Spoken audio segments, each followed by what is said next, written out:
The ring has been spun. It's already games. Take it away at the start of RngCast when you guys are ready. Oh, we don't do intros anymore, Tim. We just go right into the. We're very conversational anymore. We don't do the ladies and gentlemen of the RNG Revolution intro anymore. By the way, my dog is chewing on my goddamn hand. Well, we just got done recording a 2-hour and 21-minute pre-episode or episode. Pre-episode for the RngCast listeners, you revolutionaries, we love you. And for the Fork family who haven't heard the RngCast, welcome. Welcome aboard. It's good to have you. Tim, thank you so much for coming on. Yeah. Considering we record so early in the morning for you to come on, you'd have to drink 9 Red Bulls and I don't know, do some other caffeine related substances, even though I know you can't do that. No, cocaine's a hell of a drug. I can do Red Bull actually. Oh yeah, okay. I can do Red Bull. I can do most rock stars. Oh, okay. Yeah, I know you had dietary restrictions, so. Well, I can't do high fructose corn syrup. And they took the high fructose corn syrup out of Red Bull and Rockstar about a year and a half ago. So nice. Yeah. So, yeah. Hey, RNG Revolution. The podcaster gamer, Tim K A Trotter here. If you hadn't guessed already, the podFather. The podFather. Sounding less excited because we've already been recording for many hours at this point. So far today, Des and I have recorded for 2 hours and probably about 45 minutes because we had an episode that we had recorded for you. And guess what happened? Surprise, surprise. Skype fucked us. Yes. So, he let his podfather know. And I was like, yo, bro, what can I do? I got your back. We got to record our fork. You want to wombo combo this? Let's get it done. Let's get your show out, brother. Butter? There you go. I said it. I said it so terribly with so many D's and B's. Words are so hard. Words are so hard today. Yeah. It's I've been stumbling over my words all day. It's so hilarious because we just had a huge segment on Fork talking about writing. Right? And we are the shittest at speaking. No, right? Now, Tim, which also, I will break away in true RNG style. I do appreciate your comment on my vocabulary, or your comment, because I know you just kind of threw it out there, but I took it as a compliment on you saying I actually had a fairly large vocabulary. So I appreciate that. Well, despite being, and I don't think I've ever actually gotten our age difference, but having I'm 34, 35, you're not that somewhere much. in there. You just sound older, I guess, because you've got that deep, silky, sultry voice. You're not much older than me then. So, but anyway, yeah, we're only got a 4-year difference, buddy. No, I said that because I think in this day and age, particularly America has just lost the ability to read and have a vocabulary. And perhaps coming from a high point of being an author and all that sort of stuff, I think that's still super important because, everything we do requires reading at some point and a understanding of words. And I think, not everybody can have, I've met a bunch of people and they just parrot off words. And sometimes people say stuff and they don't know what that actual word means. I was bringing this up the other day to a friend of mine. We were talking about it as well. And I was talking about another friend of mine's wife who said one of the funniest yet my favorite things I've ever heard about the differences between saying a word and actually understanding a word. And my buddy Jay and his wife Shanice, I guess they were at a dinner party. And they had, I don't know, I guess they had some gay friends or something like that with them. And somebody said something that I guess was homophobic to them. And they, I guess, engaged in non-happy conversation with my friend's wife, Shanice. It's like, oh my gosh, why are you so homophobic? And Shanice's retort, being a learned, educated woman, she was like, well, I'm not afraid of them. because that's actually what the fucking word means. Like, you're afraid of Homo sapien. Like, that's what the fucking word means. Yeah. Someone may mention to me that I do, working in warehousing, you would think bunch of big dumb grunts, and with our conversations, I have a vast lexicon. And someone said that to me. I'm like, yeah, my lexicon is vast. And they kind of looked at me, and I'm like, that's my vocabulary and my knowledge of words. And the dude was like, I knew. I'm like, your face said otherwise. But did you? Exactly. One of my favorite things to do when people you sit back and you're listening to people is go, define it. Like if somebody says a word and you're like, what does that mean? Just to see them go, what? Yeah, no, right. You're using it wrong. Yeah. No, I think it mainly stems from me because one of my favorite authors has turned out to be Fred Saberhagen. Okay. One of the things he used to write articles for the Encyclopedia Britannica. So I mean, yeah, he smart man, new words, new things, and pretty much might be also the source of the Death Star. Because some of his science fiction novels because he started on science fiction on a series called The Berserkers. And he had giant planet-sized machines that could shoot energy to destroy a planet. Yeah. Huh. That cool. Sounds familiar. But yeah, words mean shit. Figure it out, right. Society. And that was this week in words. Yeah, right. And now, Des, we want to reel it into games. Yeah, we're real. We're good at going on tangents, and I'm really good at pulling them back in. Tim, as the founder of our clan, and I say our clan because Des is now a proud member of our clan. I'm a wraith. Yeah, we're all wraiths here. One, has Kono gotten any exotics? I'm guessing no, because he hasn't played recently. We've been keeping up with the news. I know you've been playing other games. Yes, I have definitely been playing other games, and I have communicated to our clan at large that specifically on the 20th, there is a big game that I have already started basically another clan for that is completely... It couldn't be further apart from what Destiny is. With the exception that it is probably one of the only other games that I've played that is super community and teamwork focused. I've never played another game that is quite like it.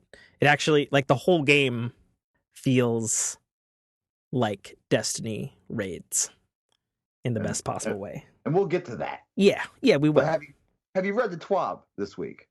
Believe it or not, I have. I read it actually before we even got to the segment. Nice. Which I guess isn't a segment. It's really not a segment because this is totally the start of the show. We don't do segments. We don't do bits anymore. I know. I'm sorry. I broke the fourth wall. I'm apologizing right now. Don't worry. We break it all the time. And speaking of breaking things, I'm gonna have to break my promise now because we ended our failed episode with, "Hey, I'm not gonna talk about the TWAB anymore." And guess what I'm doing a few hours later? Talk about the TWAB. Freaking having to talk about the TWAB. Go ahead, Des. So like I said, I actually wrote notes to abbreviate the TWAB. And this Google Drive document is 5 pages long. To abbreviate the TWAB. Yeah. It could just be a really small typeface. I mean, Arial. Font size 11. I typed the wingdings. Is that right? I think. Nope. Or I could use Comic Sans because apparently everyone that is into fonts hates Comic Sans. I don't know why. What's the problem? Right? I don't get it. But anywho, and Buster, I apologize because a lot of these jokes I actually wrote into my notes. So, oh dear God. So remember when we had one really simple TWAB a week or two ago? Yeah. I miss it. Just pull that in. So 1.1.4 is on the way. Senior Crucible designer Kevin Yates Giannis. I mean, if you want to be fancy. Speaks of General Sandbach and Sandbach. Did I just do it again? Sandbach? I think that was the best part is that's the same exact word. I know. You messed up with the first time we did this. It's the exact same position, even. My God, my words today. Anyway, he speaks of General Sandbach's environment changes. Going back over some things that they mentioned previously, Iron Banner is becoming 6v6. Yay. Mayhem will feature 90% fewer Nova bombs. Their joke, not mine. And Rumble will welcome 2 additional players into the fray. He goes on to remind us of respawn and revive changes. Quick play, you have 2 seconds to respawn. Survival, 7 seconds. Countdown is 7 seconds to be able to be revived. And players will no longer lose revive tokens on death, which is interesting to say the least. Power ammo respawn timers will be reduced. Iron Banner by 50, they will be like twice as fat or half as fat. Anyway, 50% reduction in time. Quick play is a 30% reduction. Survival is a 40% reduction. And countdown is a 25% reduction. Ammo counts will be adjusted in relation to these timers and by weapon type. Now, they do say in almost all cases, weapons either retain the same ammo count or receive a buff, with the exception to swords and rocket launchers, which are being brought down to stay in line with the rest of the weapon offering. Which is very nice. I was hoping they would bring rockets down to 1 with faster power ammo. Like, very nice. Also, speaking of, enemy players will drop their power ammo on death, and they went on to explain that a little better. And the fact that it is not just dropping for you, it is not just dropping for your teammates, it is dropping for everyone in the wild. They have a video at the bottom of the TWAB pretty much demonstrating this and like the sniper flinch changes, supposedly, even though I don't remember seeing that dude get shot. But or maybe he did, and that's like how awesome the changes are. I mean, I don't know. But yeah, the bricks do not stay in the world forever. They will have a diminishing ring around them, very similarly to like if you're doing the Song of Savathun strike and you drop the ball and how it has a decaying timer over it. It will have a similar thing. And this power ammo is not automatically picked up when you walk over it. You actually have to have a button input to pick it up. It seems to be a fast button, like it doesn't take long, but you still actually have to pick it up rather than just walk over it. Got to take a breath here. There you go. You can do it. I know. And also, starting in 1.1.4, they are changing competitive and trials game modes. Good. Hugely. Go on. And what they're doing is they are taking away the tracker. But Raven, what's the tracker? Well, my friend, that's your radar. So for anyone wanting Inferno back, welcome to the new comp. And I definitely feel like I've stated before, but I mean, I definitely feel this is like for better or for worse, it's going to create like a separation between the feel of quick play and comp. Yeah. 100%. Because I mean, right now, it feels about the same, like regardless of what you go into. Yeah. But with this, it's going to create, like I said, for better or worse, it's going to create gameplay differences. I mean, sweet. So yeah, spooky trials all the time now, except fewer spiders. Which I mean, also, isn't this? Oh, go ahead. Isn't this also the one where you'll catch bans for quitting? Because stop quitting matches. Well, that might be actually I can't remember when that's coming, but it might be here. But they don't mention it in this TWAB. But then again, we still have like 2.5 weeks. True. So that is it for the general environmental changes within the Crucible. Okay. The next we have Josh Hamrick, design lead at Bungie, who talks about Guardian and weapon tuning. Again, his spiel starts with a reiteration. All 3 of Warlock's glides are being retuned to be faster. Mobility stat itself is being retuned to be faster. Player's ground speed cap has been increased, allowing for faster total movement speed, regardless of how you may get there. So, again, Arc Strider, Sentinel, and Striker will all move faster and at the same pace while on Super. And the previous shoulder charge changes are being entirely reverted. So it can be a movement option once again. Now, in the past, one or two TWABs, they mentioned some changes coming to Arc Strider, which sound amazing. Well, now they're talking about changes coming to the Dawnblade. In general, throwing a sword is going to be taking less energy, and they say it is basically going to end up giving you an extra sword to throw per super. How many are we at now? I don't remember. Oh, Jesus. I think it makes it up to 6. Six. Okay. It's like up to 6. I think it's at 5 now. Okay. I could be mistaken. Yes, for the bottom tree of the Dawnblade, the Everlasting Fire perk, where killing an enemy with Daybreak extends its duration, they're buffing that to give you more super duration. And they are reducing the Icarus Dash cooldown. So that's going to be pretty good. In the top tree, interestingly enough, they seem to be adding something to Swift Strike, which Swift Strike is a melee which leaves burning damage, but also temporarily increases your movement and reload speed. Well, they're adding the fact that as long as it's active, they're removing all in-air accuracy penalties. Which, holy crap, because that's going to make the Wing of Sacred Dawn exotic chest piece, which gives you, Angel of Light, quite nice if you have no in-air accuracy penalties. Yeah, and then, I agree with that, because I always thought that exotic looked awesome, but it didn't have super practical use. I mean, it was the same thing as Angel of Light. It's like your target, but hilariously, even though you're in the air, you actually still get in-air accuracy penalties. It's like not that great, but like I said, Swift Strike, there is no more in-air accuracy penalties for as long as it's active, which is a few seconds, which isn't too long, but still really good. And for Heat Rises, which per kill while you're airborne gives you grenade and melee energy, well, they're increasing the grenade and melee energy you get from it, which makes a really good loop, in my opinion. I think that Dawnblade kind of needed.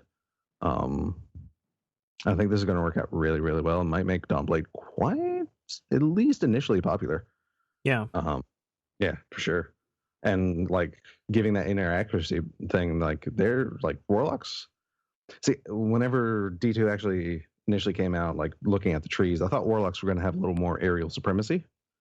Well, that and Angel of Light was actually part of the tree instead of on an exotic. But anywho.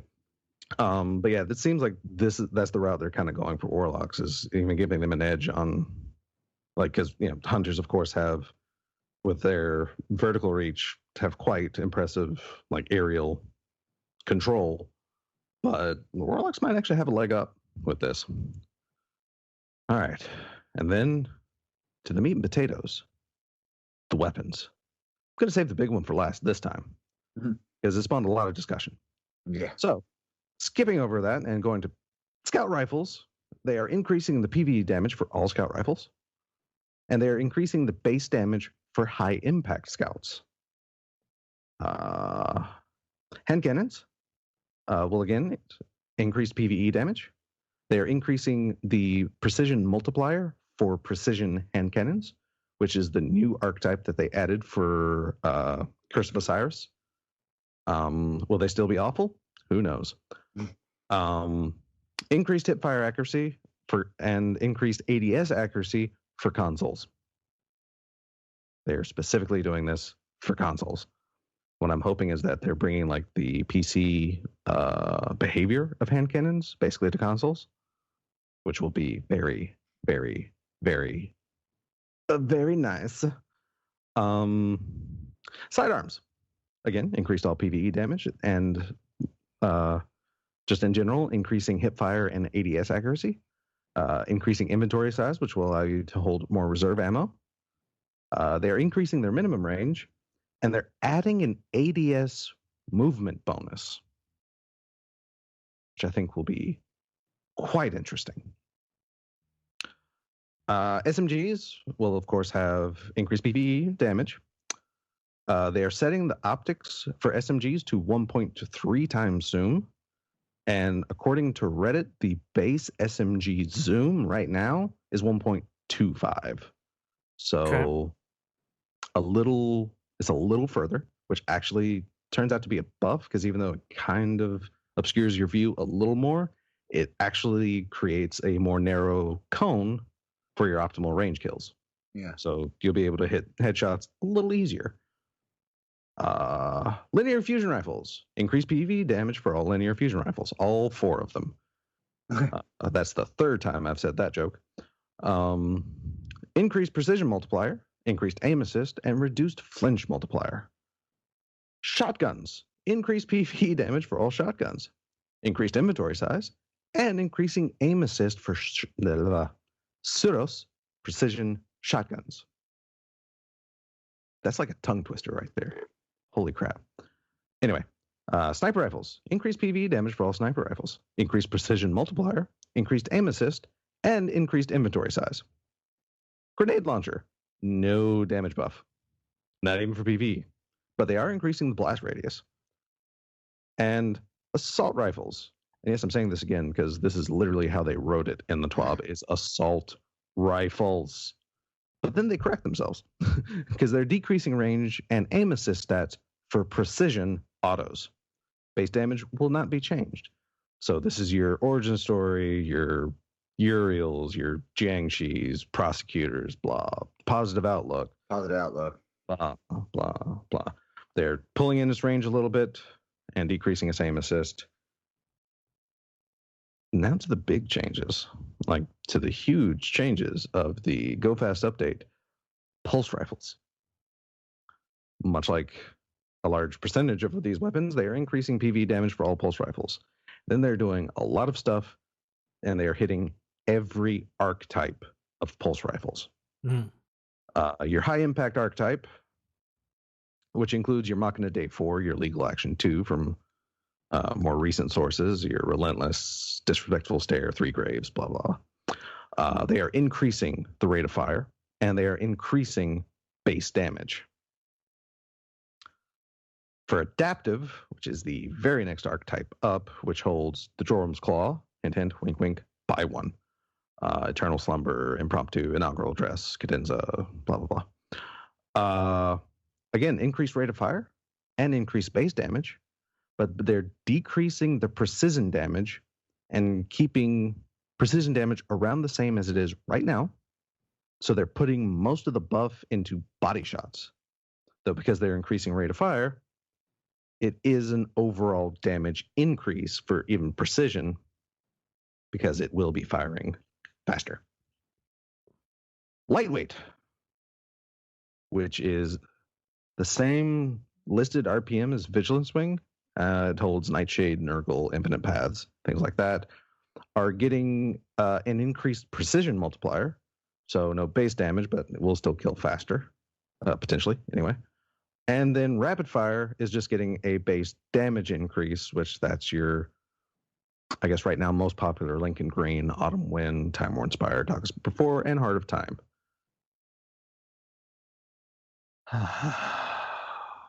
So yes, it seems they will, like, they're hitting pulse rifles hard with a buff stick. I mean, hard. Like, this is going to change a lot of things, and a lot of pulse rifles are going to be really good. Hopefully to reclaim the mid-range utility that auto rifles kind of stole from them in D2. So, perks. High impact reserves and kill clip are getting an increased damage in PvE. Rampage is also getting increased PvE damage, but they're also increasing the duration of how long Rampage lasts, which is going to make that really, really strong. Dragonfly, they're increasing damage, increasing radius, and stronger visual effects. They are making your explosions better in every category. Graver Hopper, instead of loading 0.3 of your magazine, will reload 0.5, half of your magazine. Nice. Timed payload, which I still can't think of anything else that has that trait other than the True Prophecy from Future War Cult. But the damage, they're changing the damage split, which right now favors direct damage. And they're going to split the damage to more favor explosion by 55% explosion damage and 45% direct, which should give it a slightly similar range cheat that Explosive Rounds has right now. And speaking of which, they are decreasing the PvE damage for Explosive Rounds because of all the weapon buffs that they're giving for PvE. They're trying to basically make sure you're not doing too much damage to mobs with Explosive Rounds. Ability mods are being reworked to be, so this is your melee, your grenade, and your class ability cooldown mods are literally going to be twice as effective. So I think we said, like, instead of 6 seconds at maximum efficiency, it's going to be 12 seconds, like taken off of the cooldown. But they are saying it's like the mod rework is still definitely coming. It just needs more time. It will be coming in the 1.2.0 update. But they felt like this ability, like buff, is needed enough to go ahead and push this out ahead of the mods 2.0. And I'm sorry, hunters, but invisibility is changing. The way invisibility currently works for hunters, whether you're dodging, well, as a Night Stalker, whether you're either dodging or throwing smoke to initiate invisibility, is dodging itself temporarily kills aim assist and projectile tracking, allowing you to dodge things. Smoke just initiates invisibility. But for the duration of invisibility, aim assist and projectile tracking are still disabled. Your dodge finishes, invisibility expires, and then your aim assist and tracking are re-enabled. In 1.1.4, for PvP only, they are changing this to where the dodging will still kill aim assist and projectile tracking. Smoke still invises you, but there is no... Basically, while you're invisible, you're still susceptible to the effects of aim assist and projectile tracking, Jesus. Mm-hmm. During invisibility. So I think you actually said that during the first cast too. I could have. I'm like stumbling all over the exact same spots. Like, what the crap? But so yeah. Take 3. But essentially, invisibility is going to be good for invisibility. So if you don't notice the blue shimmer, you'll have the edge. If they notice the blue shimmer now, you're going to be kind of boned. So you can't just run up blindly into people while invisible. Like, you could probably still do it with a sword because sword. But the fact that, like I said, the guns will function 100% whether you're invisible or not.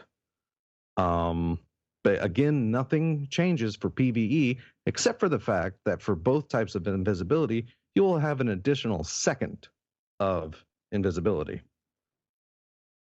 And they've updated us in the fact that the sniper bug, creating horrendous flinch and apparently in the snipers, has been found. The fix is implemented, but it is not coming until the 1.2.0 update in May. And then again, I'm reading this as their ending because I love this one line in it. They say, it's just the first leg of a long journey. We hope this makes the game more fun for you all, that it begins to bring back hero moments and makes you feel a bit more like tiny gods. But we also hope you know there's more to come and that this gets you excited to come along for the ride. There are companion app updates. And again, meant even more now, read it yourself. I love you, but I'm tired of reading from this frickin' twab. Yeah. Christ. And that is the twab. Now, Tim, I know personally that you have stepped away for a little bit from Destiny for a little bit. Yes. Does this wet your whistle a little bit, or are you waiting for the big drop in May to come back? I'm not only asking as a host, but I'm asking as someone who plays Destiny and would like people to play with. Yeah, Geekity. I understand. And I would definitely like to do the raid layer with you and Danfinity, because that just sounds like a blast. And Des too. And Des. I'm sorry for forgetting the thing. I think the boost to the mod, like you were talking about on the abilities, I think that could potentially be super helpful. I think making Dawnblade not the Stormcaller from Taken King is a step in the right direction. That's for sure. Because it's very cool. I still attest that Dawnblade should have fucking self-res. And I realize they're not going to put self-res in, but I just want self-res back, to be honest. I mean, it's because it's, there's no other, like, yes, adding the rifts does give you support abilities as a warlock to other, your other Destiny classes. And, Titan's got his bubble, and Nightshade's got his tethers, and or helping everybody be invisible, right? Mm-hmm. But I think at the end of the day, besides buffing the attack or multiple attacks that you can do with Dawnblade, I think self-res needs to come back. I think, it should even be, and I don't know if it's so weird because I'm going to say this. I don't even necessarily agree with what I'm about to say here on, like, I think it should, but it's an option, I think, with the way D2 plays. It should be an option in the Dawnblade tree. Like, do you want self-res or do you want to shoot fire swords at people?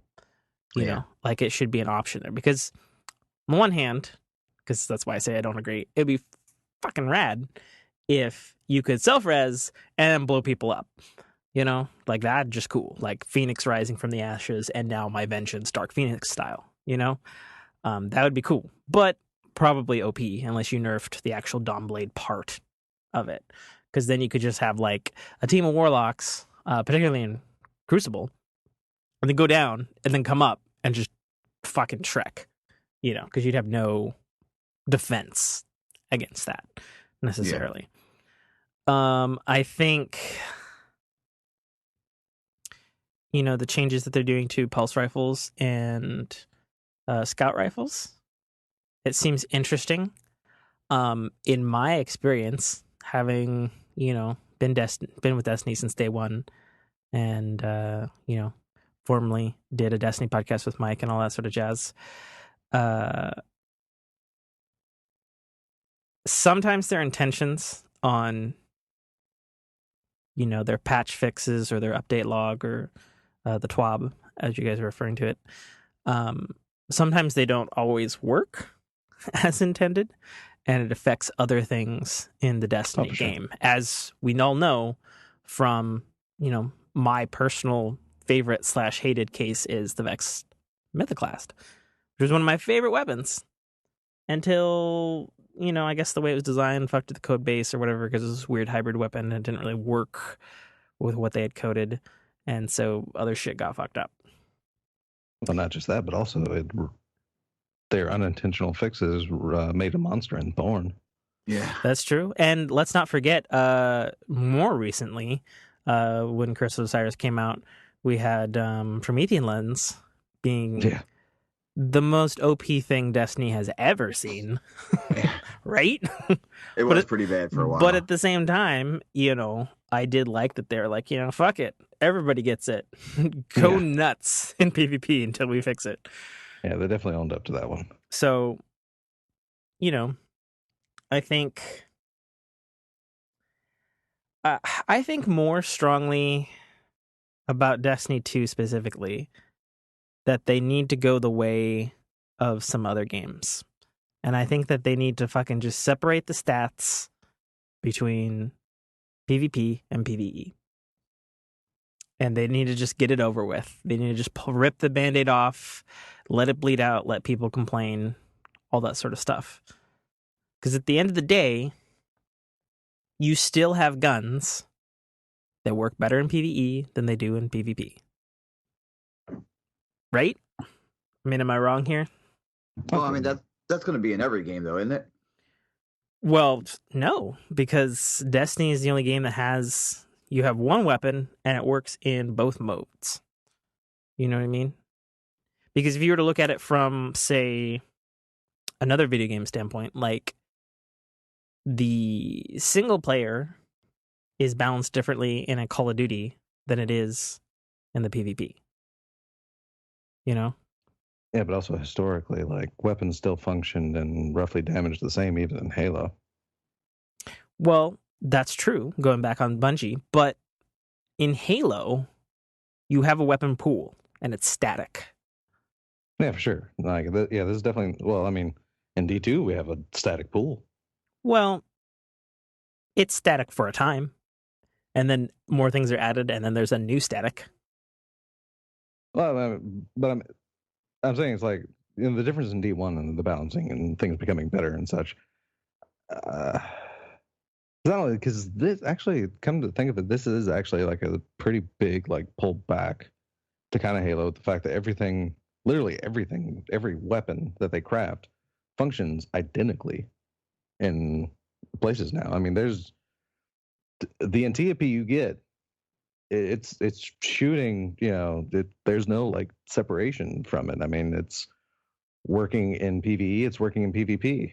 I mean, I don't know where I was going with this. It was somewhere. I'm not sure either. I've lost it now. Okay. Because what I think what you're trying to say, Des, is with the static rolls on weapons, it makes it very easy for them to tune one weapon as opposed to the entire set like they used to do in Destiny 1. Now if they go, oh well, the Antiope is outclassing the other subs in the kinetic slot, we can bring up the new city, or we can bring up the Atlanta, Yeah, sure, we can go with that. So I guess answering your question, Buster, I think it sounds good on paper.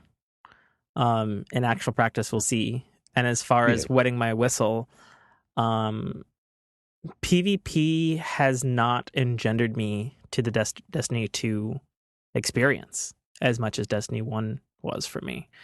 I like some things in PvP better than D1. I like some things worse than D1 in PvP. But what I want as a Destiny player is I want content. I want story content. And as anybody who's heard me talk about Destiny knows, it was my understanding from multiple sources and Kotaku and all this stuff that Curse of Osiris was going to be the biggest fucking thing since the Death Star. And it wasn't. And what was there was awesome. But it was so small. It was so small. I mean, it was Dark Below all over again. I mean, I would argue that it's much better than Dark Below. No, I'm saying, like, what was there was good for the content, but it was just very, very small in the end. Like, even the raid, the actual, what they listed as a raid, was very, very small. Like, but compared to be fair, on the smallness of the raid, they at least were upfront, like, this is raid layer. This is for people who's got 30, 45 minutes. Oh, yeah, for sure. Like, and I was like, that's cool. Yeah. Do that then, So, and yeah, for sure, like, this raid layer also hilariously is highly comparable to Crota and like kind of build and such. I mean, I still feel it's a little better, but definitely length, right? Oh yeah, for sure. I mean, but like you said, like, they actually owned up to it this time. It's like, all right, we're not going to be able to give you a full raid, but here's this raid like thing that we can give you. Yeah. Here's a raid light. Yeah. A diet raid, if you will. For sure. Yeah. So honestly, I think the raid layer is more fun than Leviathan anyway.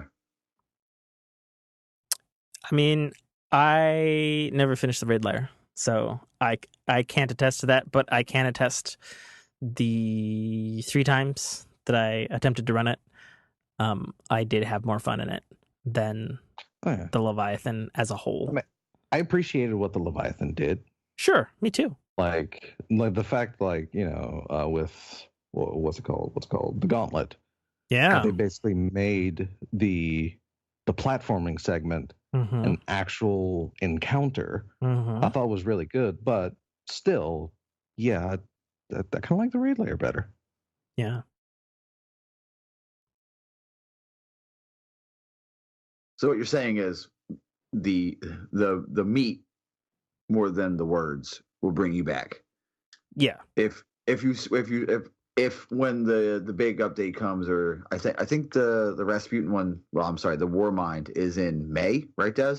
Yeah, They even May listed something. a date.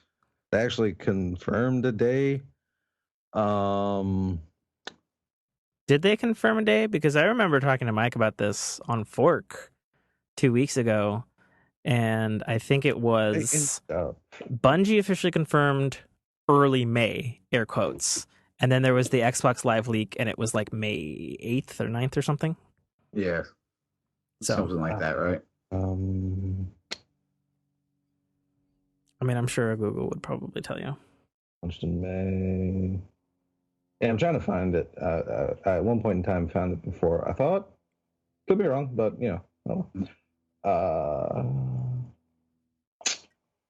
and nothing that I can find easily.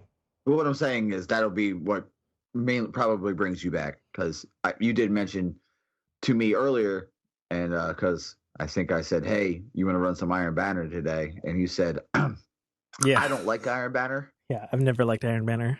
Sorry. Sure. I mean, I like what it represents. It just doesn't. It just doesn't do it for me. It never did it for me in D1, and it certainly never did it for me in D2. Yeah.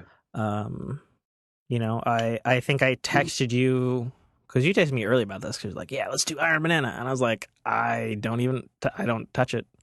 I don't do Iron Banana. You're like, no, even, I'm not gonna do that. Yeah, even as like, I would rather play Trials of the Nine any day of the week than Iron Banner. Like, that's just me as a person and what I like and dislike. Speaking of Trials of the Nine, I need to get into that like steadily. So you're missing out some good. You're missing out some good. Yeah, you're missing out on some good weapons though, Tim. I must say. Iron Banner. Yeah. At least that, like, I can't confirm like the usefulness of all their perks and traits and such, but I think I said it last week. Iron Banner weapons tend to either look good or be good. And since these are just kind of like reskins, they're definitely holding that true, because stat-wise, they're like the best things ever. Like everything they come out with. Okay. I mean, just that. Yeah. Dear listener, go out and get the anvil. Okay. Ormon's anvil. Do it. What type of weapon is it? It's a 450 precision kinetic auto. In origin story, but oh my god, is that thing smooth? Yeah, those stable auto rifles, they're good. Yes. It has under pressure. Okay. Which increases stability and accuracy the lower it gets in the magazine. So sweet. And either accurized rounds or steady rounds. So it all runs in real well. And get the claw. Yeah. Yeah, claw's a little more optional, because there are, like you mentioned, the cadenza, which is actually a really good runner-up for the claw. At least from what I can see.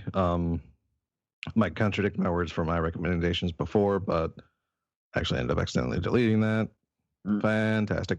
But still working on like a more in-depth like recommendation thing as well. So, but yeah. The cadenza is quite nice.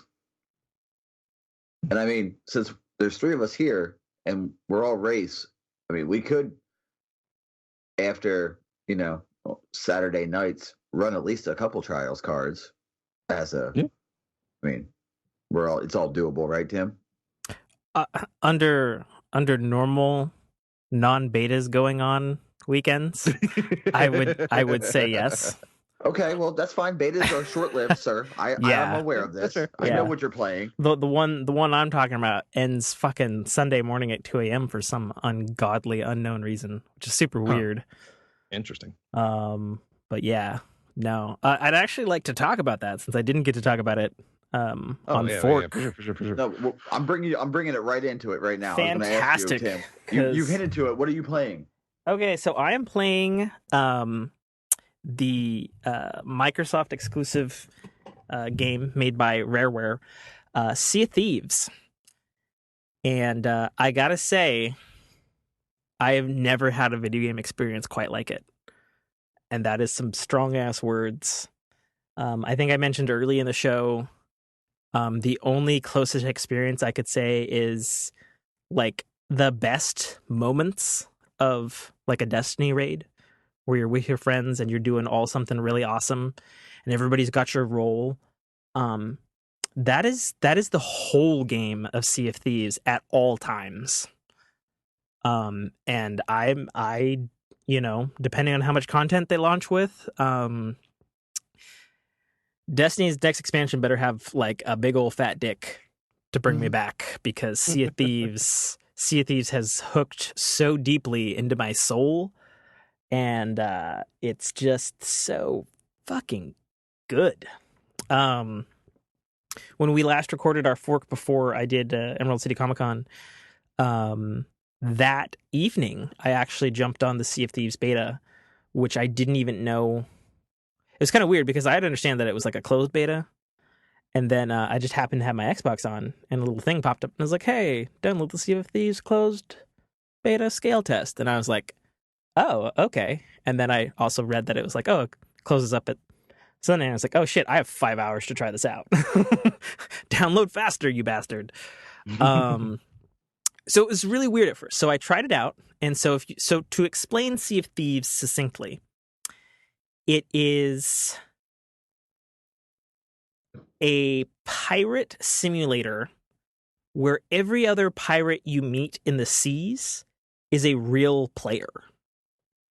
So I guess in that sense, it's instanced or massively multiplayer, or sort of tailored much like a patrol area in Destiny would be. The difference being is that person might fucking kill you and take your loot. Because it's all about being a pirate on these seas. And unlike, say, probably the best pirate game to date, Assassin's Creed 4 Black Flag, where it's still very Assassin's Creed-y, there's no HUD, or at least there's very minimal HUD. You have a health bar, and if you get close enough to a particular object, you have an interact button. It's first person. If you're on a ship, like everything on the ship works kind of like how you would think a ship would work. Like you have, you have ropes to lower and raise the sails. You have ropes to turn the sails. You can douse lanterns. You can load cannonballs. You can actually load yourself in a cannon and shoot yourself out of a cannon. Because while it is very pirate simulation-y, it's also a rare game. Makers of Banjo-Kazooie and Conker's Bad Fur Day and creators of Donkey Kong. And I was about to say, don't you dare leave out Donkey Kong Country. I would never. I'm a rare boy at heart. Warts and all, after they got purchased and sort of gutted by Microsoft. This is a return to classic rare form, but in a super modern post-Destiny era. And it's so wild because it has directional and proximity voice chat. So if you're not looking to your left to yell at your crewmate, hoist the sails, freaking man of war is on the port, he's not gonna fucking hear you. You got to look at him in the game, which creates this weird. The only other time I've seen it is in PlayStation VR on Star Trek Bridge Crew, where you're in VR and you look at the person and you're talking to them. But this is first person, non VR on a controller. And it's wild. It's so wild because it's like, oh, there's like a storm. Oh, you got to move the sails. Everybody's got to do their thing. People can get drunk and puke on each other, which obscures your vision. Or you can catch it in a bucket and then throw that puke back at them. Like, it has such these weird, goofy, British rare touch and charm to it. Oh yeah, that sounds like some Conquer stuff right there. It's so miraculous, and it has this wonderful, rare, Pixar-ish like the ocean looks hyper realistic and super detailed. One of the most beautiful oceans I've ever seen in a video game. But everything else in the world has this lovingly kind of realistic Pixar light kind of aesthetic. And it's so wild. Like you have pirate guns and stuff like blunderbusses and stuff like that, but you don't have any aiming reticules. It's just like you hold it up and you ADS, but there's no, it is what it is on the gun. You don't have any sort of like reticules or, any of that sort of thing. It's all iron sights? It's not even that. You don't even have that. It's just you pull it up and you hope for the best. Nice. Really. It's just so it's wonderful. Like so to describe my experience at first, I fired it up and I fired it up solo because I was like, okay, I want to get a hang of the controls and get a feel. And I will admit, kind of much like Destiny right at first, it's not so great solo. It's not so great solo. It is definitely a social experience in the best possible way. I think I played the first beta for about an hour, and I had a tiny little ship, one man. I was hauling a chest off of an island. That's the other thing. So, like, quests, or as they're called in this game, voyages, they work totally different than, like, say, Destiny or any sort of MMO. I mean, you do get them from a person, but it's like you get a clue and you get a map, and you have to figure it out from there. And it's like, okay, there's a huge sea, and it's like, okay, I have a map, and this island sort of looks like this, and you're kind of looking at another map to kind of figure out, like, okay, I think this island looks like this, and it looks like, it's like they want me to find, like, 3 tentacles on a southward wind. What the fuck does this riddle mean? And you, like, go there, and you figure out the riddle, and you find the chest, and you're like, oh, wow, that was actually really cool. And you hoist your chest, and I was hauling it back so that I could go get paid for gold, right? And and I'm in this tiny ship, and this big ship comes by, and I'm like, oh Jesus, they have like 8 cannons and 3 masts, and I got 1 mast, and I'm 1 man, and I'm like, oh crap, I hope they don't steal my shit.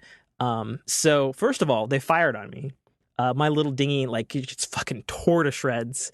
It has a mechanic where sort of the provisions in the game are, you have bananas, hilariously Donkey Kong for health, and you have wood and cannonballs are sort of commodities. And so the cannonballs hit my ship, punched a bunch of holes in the lower deck.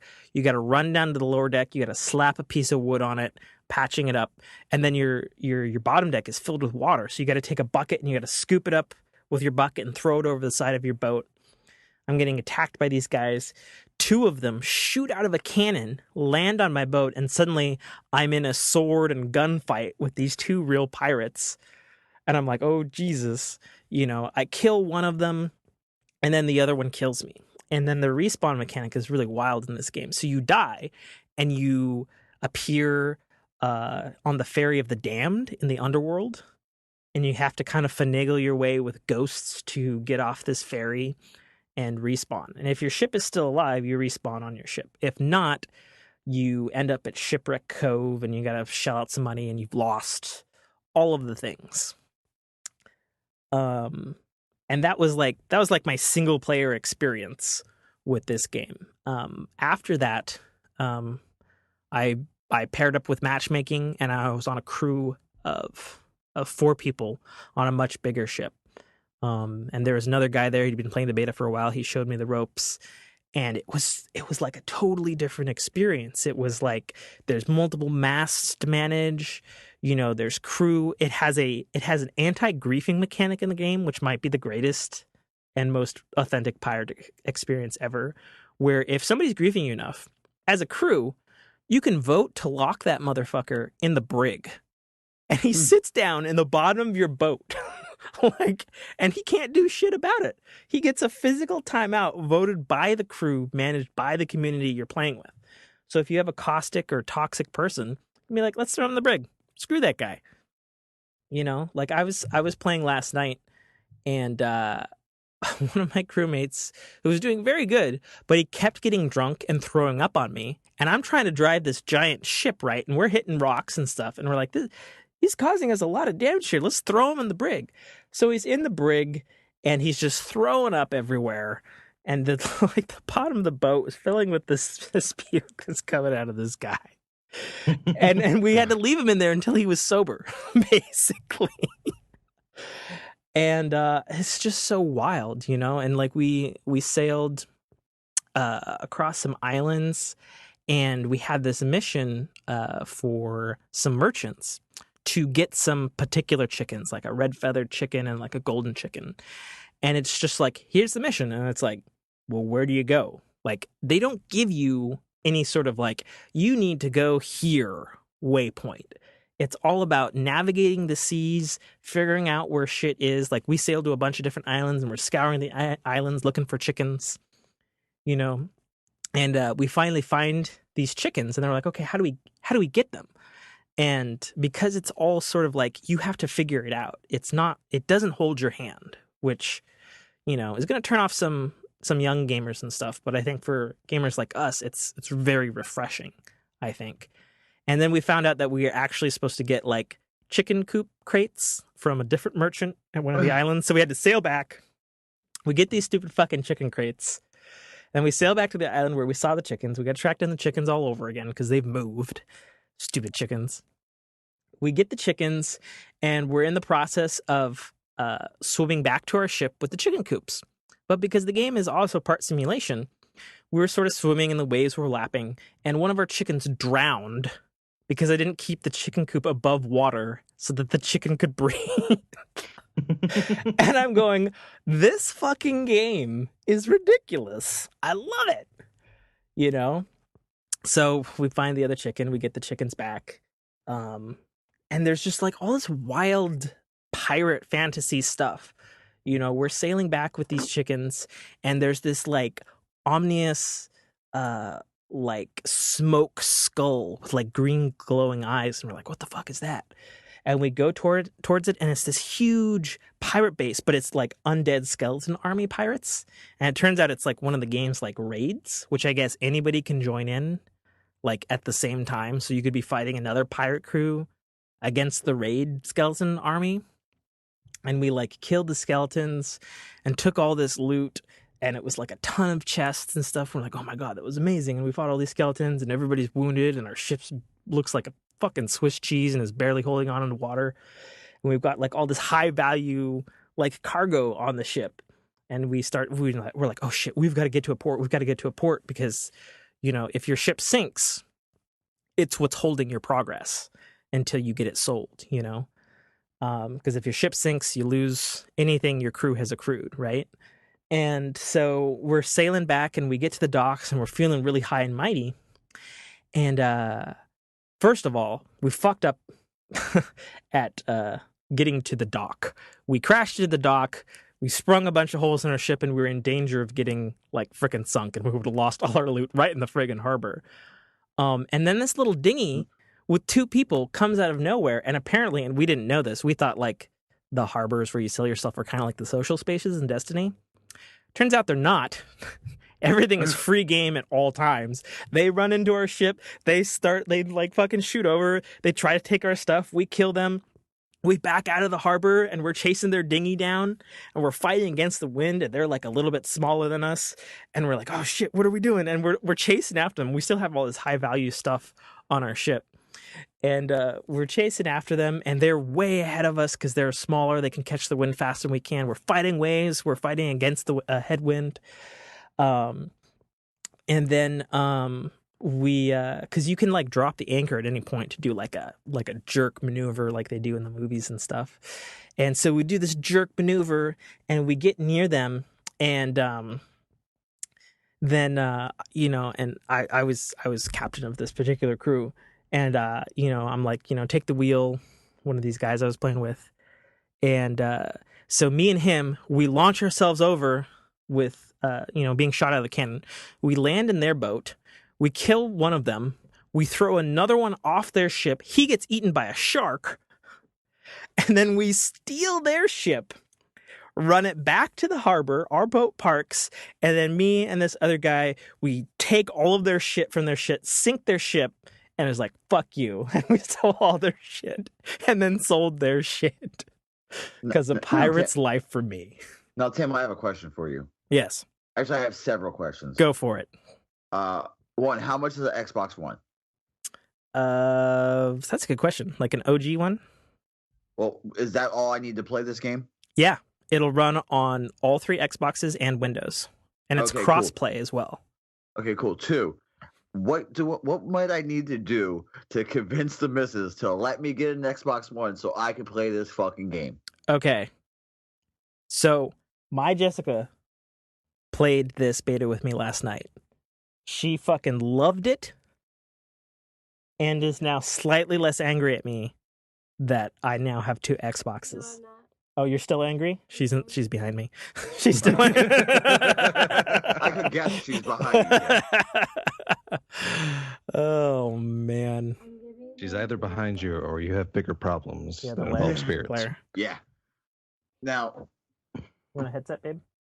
I really just by the way it sounds so cool. Like we all could be on the same ship together. That sounds pretty dope, and how everything is real time, active and going. And so I'm sitting here like, man, it's 365 days of my love worth an Xbox One. I mean, I could definitely try that for Christmas, but then I'd be like, here's months behind. So I had an interesting, because I was like, I'm really sold by the beta, but I did just buy, a $500 console.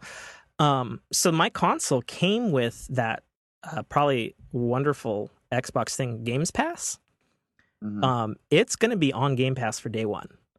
So I have a free trial for 30 days, so I get to play it for 30 days for free. And after that, it's $10 a month like Netflix. Oh, wait a minute. So I could definitely get an Xbox One. Here, let me. I could definitely get one. Let me show you here. I'm pulled up GameStop. No, I just did as well. 10. I could definitely get one. It's like under 300. I could definitely negotiate that. Yeah. I got Pete. I got her Pete. There you go. Use Pete. Easy peasy. Yeah, use the Pete. Yeah. So like, it's I'm so enamored with it. Yeah. So yeah, there you go. A pre-owned one is $200. Oh, under 3? I could definitely do that. That's easy peasy. Yep. Yeah. I mean, you do, just like PSN, you do got to pay for your Xbox Live. Yeah. She doesn't know that. Okay. But that could be like, what is it? What is it a month for Xbox Live? Don't you pay monthly? Is it 7 or 12? I pay $10. She says it's $10 a month if you want to pay monthly. It's like $60 a year. I'm good with that. Yeah. So if you did $20 a month, you get Game Pass. Game Pass is $15. Mine says it's 10, so I don't know what the hell you're talking about. Mine says it's 10. I don't know what she's talking about. This happens all the time on Fork in Your Ear. So I'm so used to it, I don't even trip about it anymore. It's almost like we have Biz back. I know, right? Oh, really? So, did his girl yell at him a bunch on that? Oh, good Lord. They had some of the most epic arguments on cast, and it was amazing. Oh. I see. Normally not arguments, but Bring her in. Exactly. So she'd stand there and like the camera, like it was great. What was it, prime rib and maple syrup? You don't know. Oh god, yeah. You don't know. It might be delicious. I definitely know you don't put ketchup on. What was it? Ketchup on mac and cheese. I won't marry you if you put ketchup on mac and cheese. Yeah, that's my girl for sure. She does that. Oh yeah. She does that disgusting stuff. What? Like things you put ketchup on. What do I put on that's gross? Don't you put it on mac and cheese? No. You don't put it on mac and cheese? What do you put it on that I found gross? I put it on eggs. Oh yeah, you put it on eggs, you fucking weirdo. I've done that myself. I do that too. Sorry guys. You're all fucking weirdos to me now. I still love you all. That's fair. I mean, They all like it on eggs, hon. Oh yeah, I'm not the only one. Yeah, I found it less weird once I knew a guy that actually used ketchup as a steak sauce. It's like, okay, no. Yeah, that's a little weird for me. I wouldn't do that. I would put maple syrup on my steak though. That is good. 7 in my office, right? Because you're fucking fired. Put ketchup on fucking steak. Now, yes. Now, Tim, is that the only game you're playing? I mean, I still play, I play Fork in Here. There you go. The video game. Didn't know it's happening. Surprise. No, that's not true. Sadly. No, I've been playing, like I've been saying on Fork in Here. I've still been playing a lot of Zelda.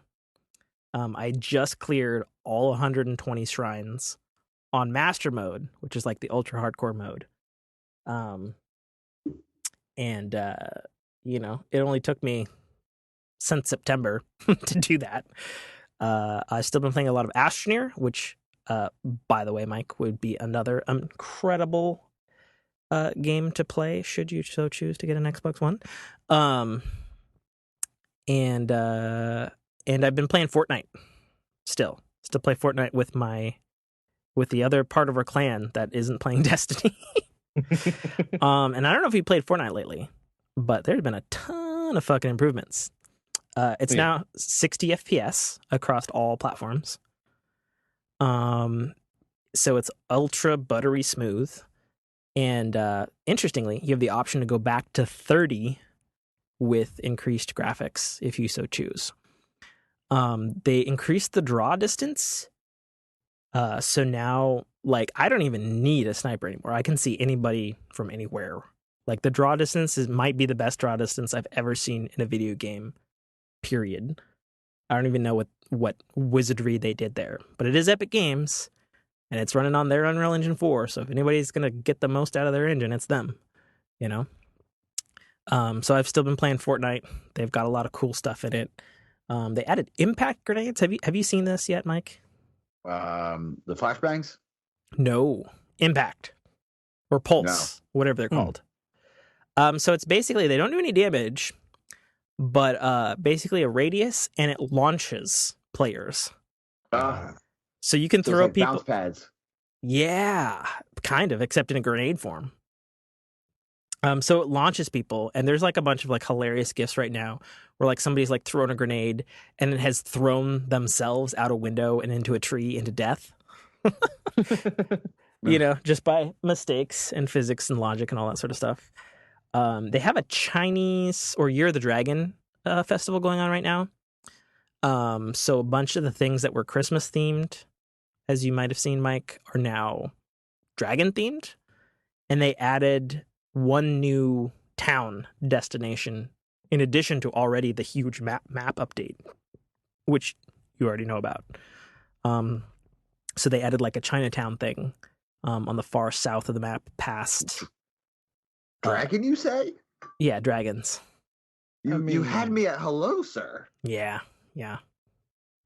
So they added that, and then they also added some stuff where, like quality of life stuff, like when you're building, it auto switches to whatever your next available material is, which is super nice. So in the heat of a moment when you're building and trying to build steps or a ramp or something to get away, and you run out of wood, you fall off, and it's your fault.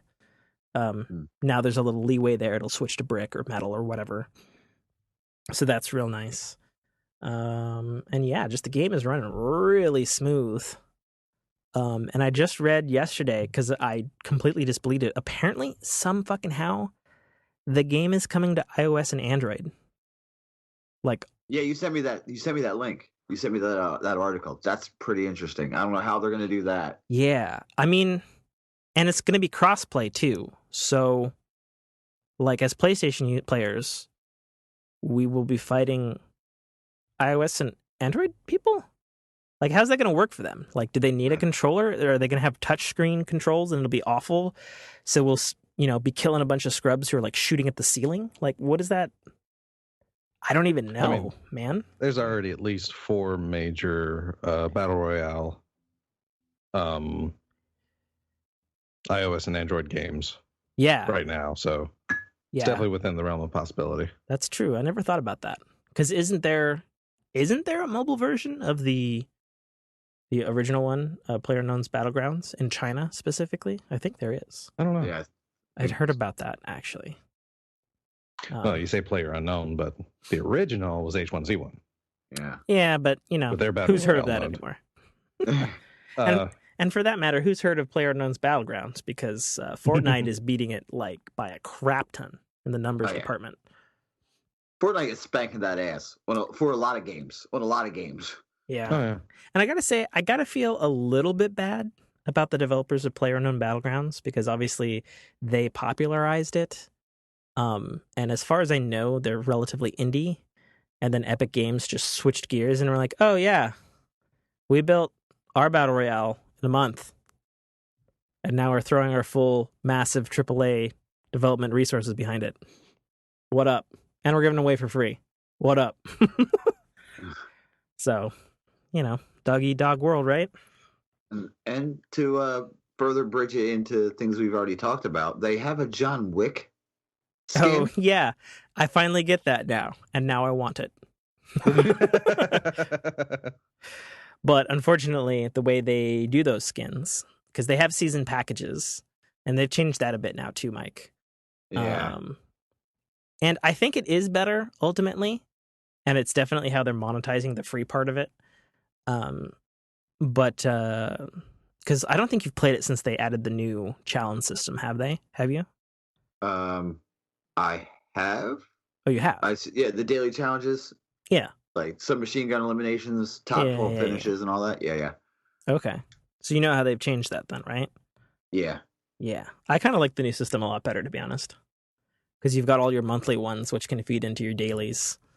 And they're not so, there's less shitty ones, like the get 50 SMG kills one, which was, let's be honest, you're not killing 50 at anything with that fucking SMG.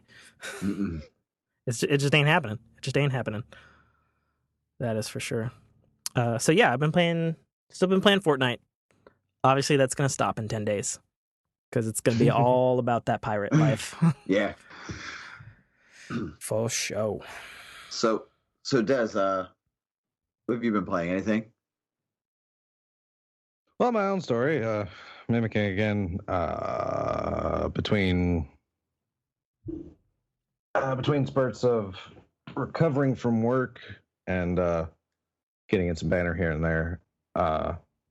Last Sunday, I was able to sit the wife down and she watched as I played through the story mode of Injustice 2.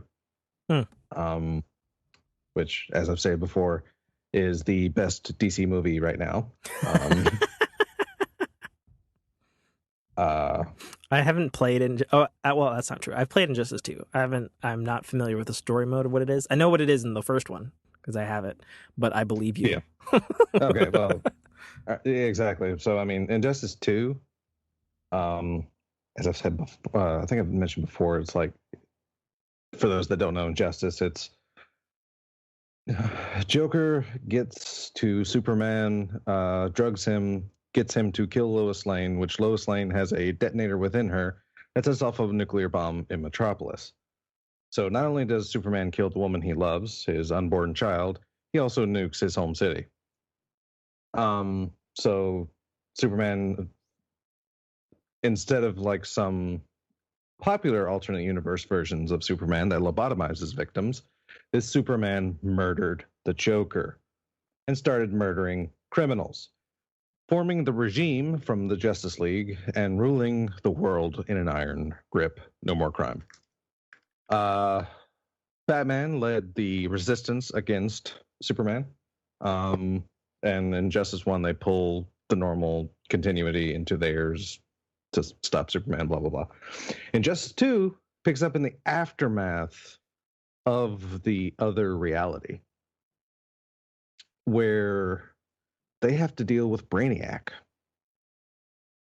So, and like I've said in the story, like without spoilers or anything, but it's it comes down to the fact it's like, Superman finds out Brainiac's coming. It's like, you're going to need me. Batman's like, yeah, maybe not. And that's, one of the plot points. But anyway, so it's an incredible story. It's very nice. I love the interactions, of course, between Batman and Superman, and just the love that NetherRealm Studios like puts into this game is definitely felt like in the story mode, and what they've learned like in recent years with their story modes. It is just very, very nice. And I must say, the freaking alternate Superman ending is freaking baller. Like, holy crap.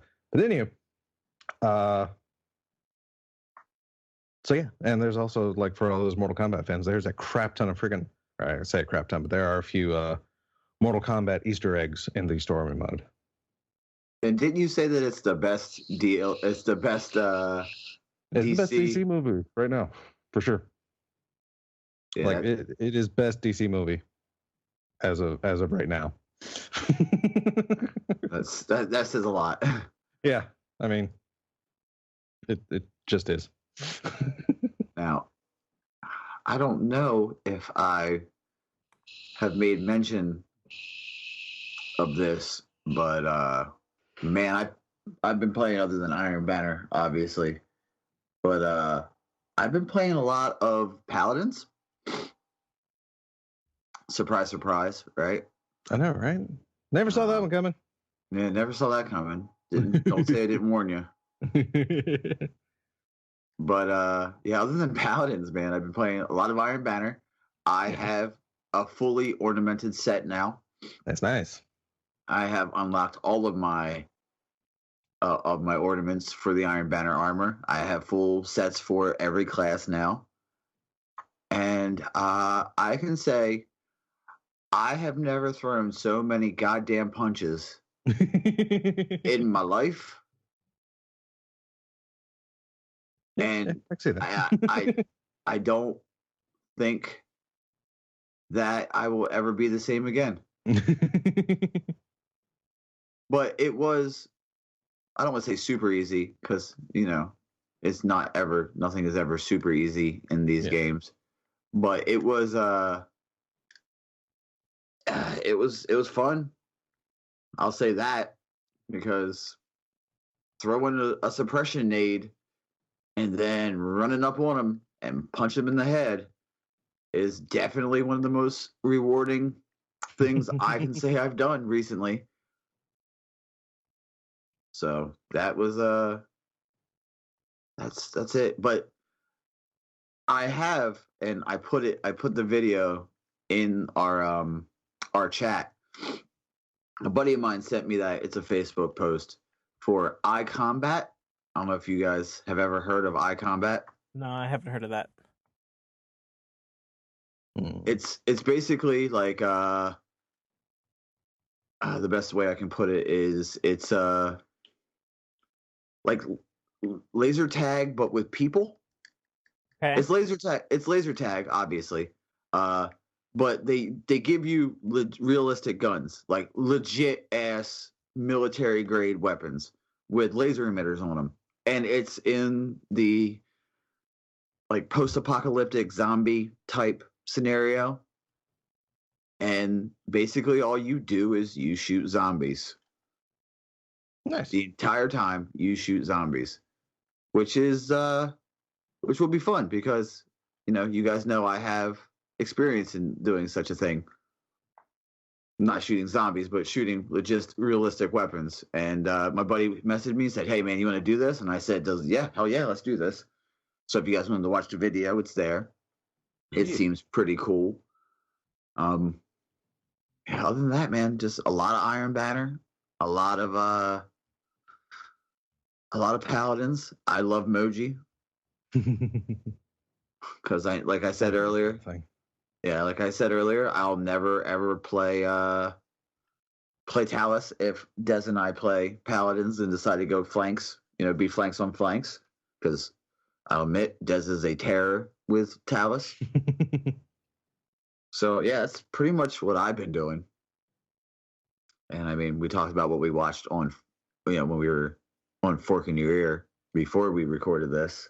Yeah. And Tim just sold me an Xbox. Sweet. I look forward to it, brother. Yeah, man, you had me when you were like, oh, you could just be a crew, and I'm like, when you mentioned, you're like, damn, it sucks because you guys can't be my crew, and I'm like, wait. Yeah. I wanted to ask you, like, do you mean like we could be on the same ship, name the ship, design the ship, shoot shit, take shit, like? So, so to give you an idea, because I already have it set up, and I already have 8 people on our crew. So you start off with a blank ship, right? And you get different ranks with different factions, much like Destiny in that sense. And you get access to higher tier voyages and more gold and that sort of stuff. When you get enough gold, you get ship cosmetics. In this case, our crew is the Clinking Tankard. And our ship and sail design is 2 big old mugs of grog clinking and overflowing. Nice. Yeah, and according to everything I've read and looked at for the game, hilariously, much like Destiny, their whole goal is that you become Pirate Legend. And when you become Pirate Legend, you get access to your own pirate hideout fort, legendary ships, and pirate base. And I was reading a thing today that somebody found an island in the beta that isn't on the map. And there's like a whole underground to the island that looks like a pirate lair. That's probably going to be in the final game. And I guess your ship like launches out from underneath a waterfall. Yeah, it's super dope. Like if you guys don't believe me about these voyages, I have both of my voyages recorded on Twitch. Go to Tim _K A _Trotter, and you can find these voyages there. It's oh my god, it looks so dope. My only concern about the game, much like any other things, because it does share similarities in terms of Destiny and stuff, is I really hope there will be enough content and stuff. Judging from the beta, it seems like there's going to be a lot, because there's more in this weekend's beta than there was even 2 weeks ago. And obviously it's not the full game, it's still a beta. Full game comes in 10 days, and they are treating it as a live game. And so they will be adding stuff to it monthly. And they even said they have the ability to add things like islands and stuff weekly and not tell anybody. So we could just be cruising around on the ship and be like, what's that? Well, I didn't even tell you about the Kraken attacks. So I haven't seen them, but my understanding is the sea turns to black ink, and tentacles come up and try to pull your ship down, and you got to fight the tentacles and stuff. Yeah, so there's like legendary sea creatures and all sorts of shit in the game. And the other thing that I heard on IGN's Xbox podcast was they hinted that the sea that you're playing in the beta might not be the only sea in the game. Like there might be different mystical themed seas. Oh my god. Yeah. Man. Thanks for just selling me on an Xbox, Tim. I appreciate it, considering I was like, I'll never play Xbox again after they screwed me the first time. Yeah. And you were like, yeah, hold my beer. Yeah. And just so you know, having played it on Xbox One for the first beta, it runs just fine on the original Xbox One. Just saying. There's not it still looks beautiful and gorgeous and all that sort of stuff. And also, unlike perhaps Destiny of yore, it's not going to have any engine issues because it does run on Unreal Engine 4. So there is that as well. Yeah. Really hope you join me, buddy. That would be, oh my goodness. I plan to like rum drink roleplay this shit. Just saying. Yeah, for those that don't know, let me just tell you about how Tim plays games. He plays games full immersion. Oh yeah, you should tell Des about it, or I guess I could since I'm here. Go ahead, Tim. I think it's best to hear from the person who actually does it. Yeah, so I play a lot of Ashnir on Xbox One. I'm a big fan of it. It's early access. It's a no texture, procedurally generated, kind of like Minecraft meets The Martian kind of game. Yeah, super good multiplayer, tons of fun. And when me and Mike recorded A Fork in Your Ear with Danfinity as our guest, we had a terrible windstorm here in Washington, and we lost power. And I played the game, or I we recorded our show tethered to my iPhone on battery power, on laptop power.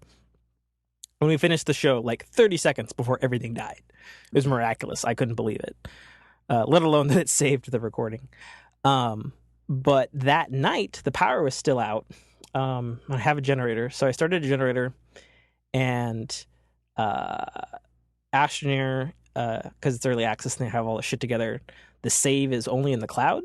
And obviously I couldn't get it because my internet was down. So I was playing in the cold, wearing nylon pants, wearing my Astroneer's t-shirt, because of course I have a t-shirt, eating a can of beans that I'd heated under a fire with my Xbox and TV powered under generator, basically role-playing The Martian while playing the game. It was actually one of our topics of Fork last week. And I do other weird things on games, like the second Tomb Raider, Rise of the Tomb Raider, takes place in Siberia and it's cold. It came out during the cold season, so I would like open my windows and like freeze myself while I'm playing the game. Yeah. If I get into something, like I go for the 4D experience. Yeah, he told me that, Des, and I was like, okay, cool. So you go real deep real quick. I get it. Okay. That's not weird at all. Ooh. But yeah, so, oh man. Now I'm just trying to be like, how can I say, oh, I had this Xbox One that you didn't know about since we've been together for 5 years. I think you're good.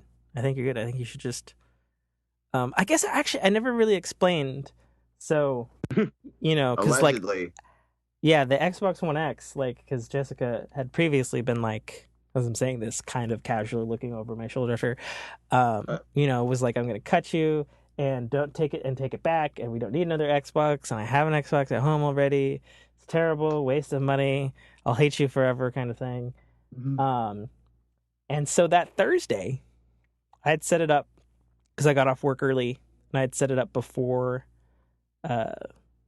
she got here. And then I was waiting for it. And the old Xbox is sitting on my computer desk, which is right behind our couch and TV. Like, anybody could see it. And she goes by it once, twice, 3 times. 3 hours go by. We're watching TV shows. And then I just kind of casually mention, like, hey, whenever you want to do co-op on Xbox, we can do that now. And she's like, what did you do? And then I was like, well, if you haven't seen, I'm not going to say. And then she doesn't even look, and she just says, you bought a fucking Xbox One X, didn't you? And I was like, can you tell it's even there? She's like, no, I didn't even. Is that about right, hon? To be fair, where he has the Xbox, he also has a bunch of other crap surrounding it. Uh-huh. That's also the same color as the Xbox. It's not my fault. Video game consoles are black as shit. So, that's in my defense. In his defense, that's true. Also, I might just do that. Yeah, you could, man. Hey, what are you playing? I'm playing my pirate game. On what system? I didn't notice I had an Xbox. I found it. No, you didn't? Yeah, I totally did. I found it. You found it in the closet. P found it. That's what happened. P found it. Don't blame Pete. No, Pete did it. It's gonna be my fucking experience. It's gonna be my excuse. Watch. Fantastic. This is super fantastic. So you think you'll actually do that? Oh, I'm definitely gonna. Yeah, it might not be in the next 10 days. It's gonna happen. Okay. I'm just trying to figure out, like I said, I'm just trying to figure out how I can schmooze my way into be like, hey. I mean, if you got a used one, it would probably have some scratches, so it would sell the legitimacy that your dog found it in the closet. Yeah. Look what P found. Where was it? Outside. Weird, right? Outside. Found it in a duffel bag, and there's a note that said, "To whom finds this Xbox? It's yours." Oh my goodness, so good. I'll figure it out. But yeah, no, there'll be a crew waiting for you, buddy. Oh yeah. Yeah. So Des, we've talked the TWAB. Mm-hmm. We talked the Iron Banner. Mm-hmm. We did weapons. Mm-hmm. We talked games that we played. Mm-hmm. Indeed. And games we're playing. News. And news of games. Oh, there was one other thing about news of games, which will affect you and me since we are Switch owners. Mike. Are you talking about Smash Brothers? Goddamn right I'm talking about Smash Brothers, announced for the Switch. I was going to bring up Smash Brothers, by the way. Like we've been playing a lot of Zelda. Yep. Beat all the Sacred Beasts. We only have 6 shrines left to find, and then we're going to fight Ganon. Like you've done almost 120 of them already, you mean? Or there's only 6 shrine quests left, so I'm pretty sure we got to look and find them. Well, not everything is associated with a shrine quest. Yeah, I know. That's what I told her. Yeah. And I was like, there's like 120 of them. She's like, oh, okay. I think that's what she wants to do. I think she wants to go fight Ganon like fully powered. Okay. Which I'm like, it's going to be super easy. And she's like, yeah it'll be super easy. But then she's like, well, what am I going to do after that? I'm like, there's DLC. And she's like, yeah. So she's super excited on that. Yeah. Did the DLC pop for the stuff? Because after you beat the 4 Divine Beasts, the DLC dungeon stuff should pop. I think so. Like Zelda, wherever the fuck you are, will do like a little mind melt thing. Be like, Link, I sense you're powered. Over here. Here's DLC shit. Yeah.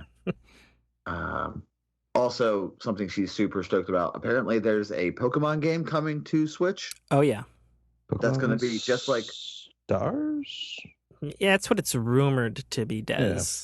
But it's also rumored that it's going to be a full cold reboot and that it won't be turn-based anymore and will be real-time. Just these are rumors, of course. I don't know. Yeah, I don't know how I feel about it being real-time. I'm just saying rumors. No. I get it. I understand. I'm just saying it could be that's definitely going to get got. Let's put it that way. Yeah. Because, the missus plays a shit ton of Pokemon on her DS. So see, I didn't know that. I had only heard from you that she was big into the mobile Zelda games, and so Breath of the Wild being on Switch, a hybrid home / handheld console, that was her first like true 3D Zelda. Yeah. No, she plays a lot of.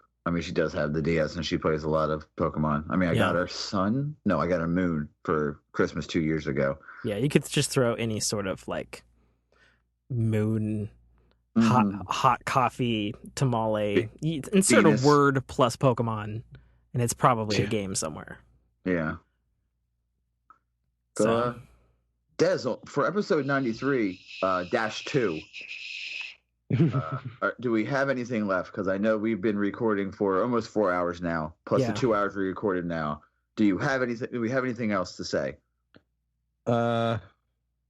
Other than we've almost had 2 years of this podcast. Holy shit. Thank you guys so much for listening. It's a fantastic milestone, dude. Congrats. Yeah. The podfather is proud of you. Oh, no, I need to say that more officially. The podfather is proud of you. That was terrible mafia type voice. Bad. It was so awful. It was terrible. Thanks, man.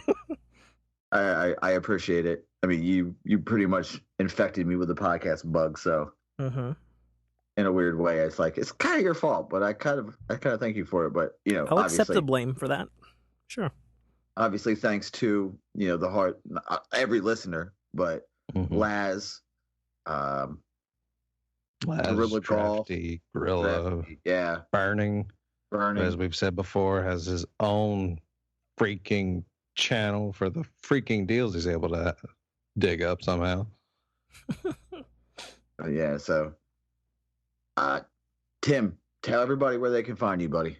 Okay, well, you can find me and Mike's other show, the Fork in Your Ear podcast, at www.dynamicworksproductions.com. There's a little badge icon there and a little funky dude getting stabbed in the ear with a fork, the bright-ass red beard and blue hair. It's a weird logo, but that's what it is. You can click on it and download our show there. It's available on all podcast services that you could find the RNG on. Me and Mike share the same distribution network on Libsyn.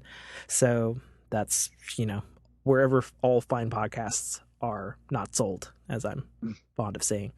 You can also connect with me personally on Twitter, at Tim_T, or check out anything that I'm streaming on Twitch TV, Tim _K A Trotter. You can find any of that stuff there. Or if you don't want to figure out how to spell that, you can also go to that same website, dynamicworksproductions.com, click on the videos. Even though that fucking page hasn't been updated and looks and has like shitty placeholder tech, you can still click on it. It'll go to the appropriate YouTube and or Twitch. I think that's everything. Oh, I mean, and I wrote a book, which, hasn't sold, but whatever. I'll keep shilling it until it does. I wrote a book called The Citadel Arrival, by obviously my name, Tim K A Trotter. It's available on Amazon Kindle and iTunes iBookstore for only $2.99. Buy a book, support the Fork in Your Ear show, because that proceed isn't going to RNG, but it'll help Mike's other show, The Fork in Your Ear. And there's free samples available on each respective market. It is a novella, so it's basically a long form science fiction short story. And that would be awesome if you would both buy it and leave a feedback, good or bad, doesn't matter, on whichever market you buy it from. I read it. It's good. Hey, it's almost like business You're back. welcome. All right. Thanks, baby. Yeah, I am cooked by the amount of podcasting we have done, and you guys must be more cooked since this is round 2. So, yeah, I'm out of breath. Wrap it up, brother.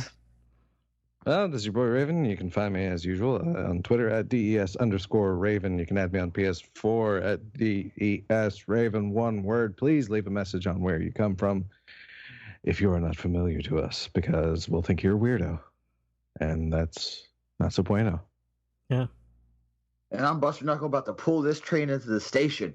You can find me on Twitter at BusterKnuckle13. That's BusterKnuckle13. You can find me on PSN, BlisterLister113. Like Des said, please send a message so I know you're not some random weird bot that wants to send me weird messages that like I make sexy time in 3 minutes. Please don't be a porn bot. They want to give you a coupon for a Real Doll 3, a 6-pack deal. Yeah, exactly. We could have talked about that on Fork because I saw a picture of one of those real dolls. Holy shit! Right? You can find this podcast, the RngCast, if this is your first time listening. Thank you for listening, and you can find us on Twitter at the RngCast. You can email us theRngCast@gmail.com. We love hearing from you. If you want to, we have a Patreon. If you would like to support us monetarily, you may do so. Patreon.com/the We are doing special Patreon exclusive episodes for every patron. If you pledge $1 or 15 or 100, if you pledge 100, thank you. By the way, wait. So you do an exclusive episode for every Patreon person? Yes. It's open for everybody. Do they get to pick what the episode is?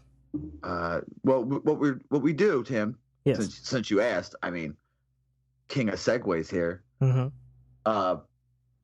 Are you familiar with Mystery Science Theater? Of course. Well, this is RNG. Oh shit! Actually, speaking of that, I saw the gal who does the puppet for the gold one at Comic-Con. Really? Yeah. Tom Servo? Yeah. No. Yeah. Jessica was in the bathroom, and I was just chilling out by the escalator, and we were going to lunch, and just came by, had big old VIP badge. It was the thing, the real thing from the show. Nice. Well, what we do, Tim, we do Mystery Science Theater 3000, but RNG style, Des and myself.